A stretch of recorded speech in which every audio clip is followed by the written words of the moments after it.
This week I'm driving the 2022 Mini Cooper S 5 doors. So the 5-door model is a brand new model for 2022 compared to the normal 2 doors you get in the normal Cooper. A few changes here and there for the design of the Mini Cooper. A little bit on the front. We still have the iconic headlights in the front, the stripes, the roof all in white. We've got some strange wheels from my point of view. They're kind of like, funky fans. But, it fits well, the Mini in general. A Mini in general is a funky look. It's a funny look. And it suits well this car. If we step in the back, we've got those iconic Union Jack flag inside of the tail light. So I really like that. We've got the center tailpipe in the back, and also the shape in the back. It's a little bit different. It's less squarish, I could say. It's more in an angle than before. So overall it still looks like a Mini, and from far away you can notice it's a Mini. Trunk wise, there's not more cargo space, I could say. I'm not able to notice if there's any actual more space than the normal model. It's a compact car. It's a decent amount of space for the trunk, but not a ton of it. So the rear seats, we're not adding like inches and foot of space in the back. There's just a few millimeters more than the normal model. As you can see behind myself, there's not a lot of people who can fit there. And even, the seat's been moved forward a little bit. I know I'm pretty tall. I'm way too big and tall for these kind of cars, obviously. But still, adding these 2 extra doors, is it more practical? Do you have more space? Not really. It's more practical because you have doors, but the actual space, there's not a big difference. Under the hood, we can find a 4-cylinder, 2-liter turbo, good for 189 horsepower and 207 foot-pounds of torque. This engine is matched to a 7-speed DCT transmission. You get more power with the S model compared to the normal just Cooper non-S. But we'll see on the road if it's enough to compete against Golf GTIs and others who can compete against this Cooper S.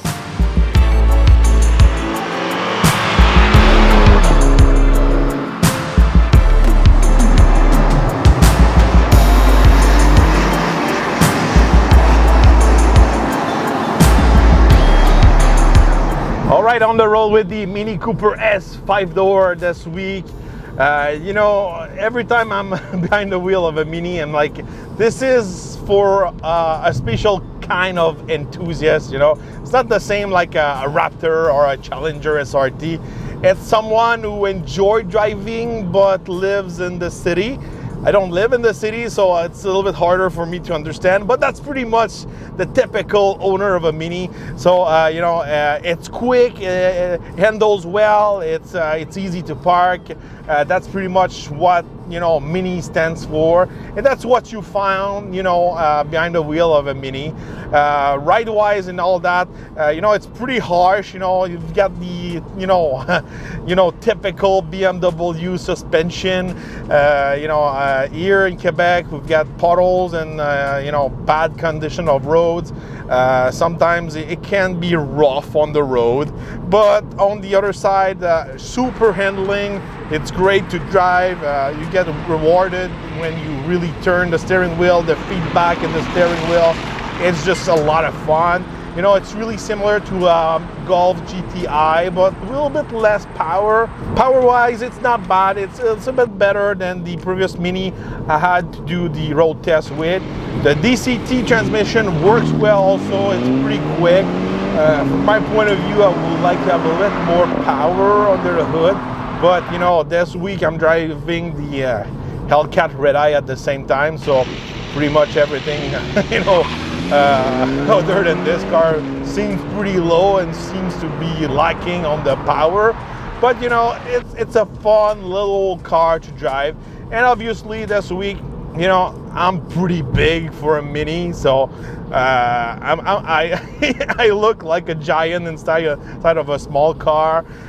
It's pretty tight for the seat, just entering and exiting this car for me is just, I'm just too tall for this car, too big also. And that's the big thing also. You know, I was expecting a little bit more space inside, especially with the 5-door model.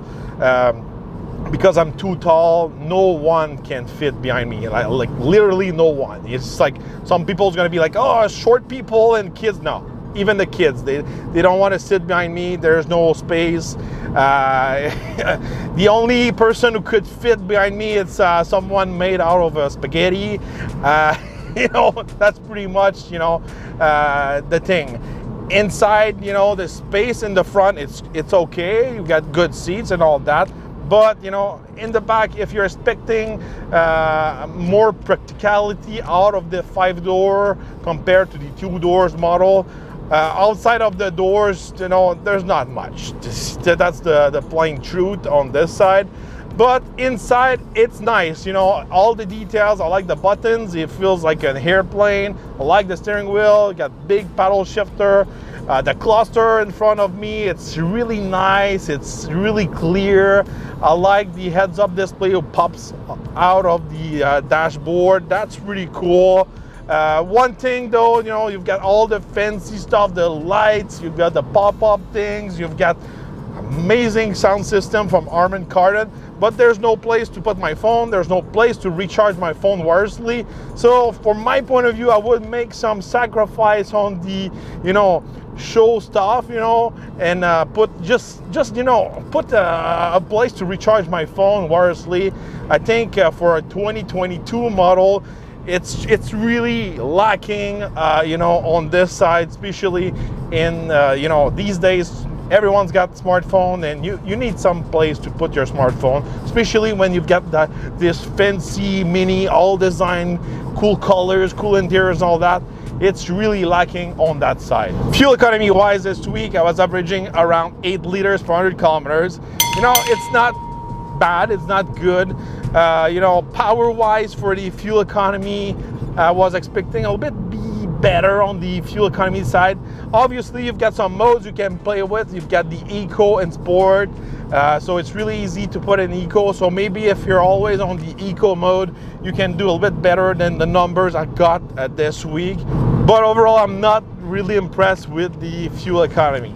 Price-wise, the model I'm driving this week, it's good for $43,630 Canadian. You know, minis are not cheap. You can have cheaper model. The model I'm driving, it's a Cooper S, nice packaging. But once again, you know, it's kind of like the same price of a GTI and those kind of cars. You know, that's something about Mini. You know, you want all the style, you want to be original, you want those funky interior and all that. There's a price that comes with, and also when you maintain them, the price comes with. You've got that nice bill from the BMW dealership. So that's something you have to expect, and something you have to consider when you're buying a Mini product. But there's a lot of things around the car maybe you won't find maybe on a Volkswagen or a Hyundai products. The brakes, the tires and all that, those are all super high quality. They're BMW quality level. So when you're changing those parts, you have to expect the price who comes with those quality parts, and that's something you've got to keep in mind when you're buying a Mini. So overall, you know, from my point of view, a Mini, it's for those passionate who really like the looks, the design, the interior of those cars.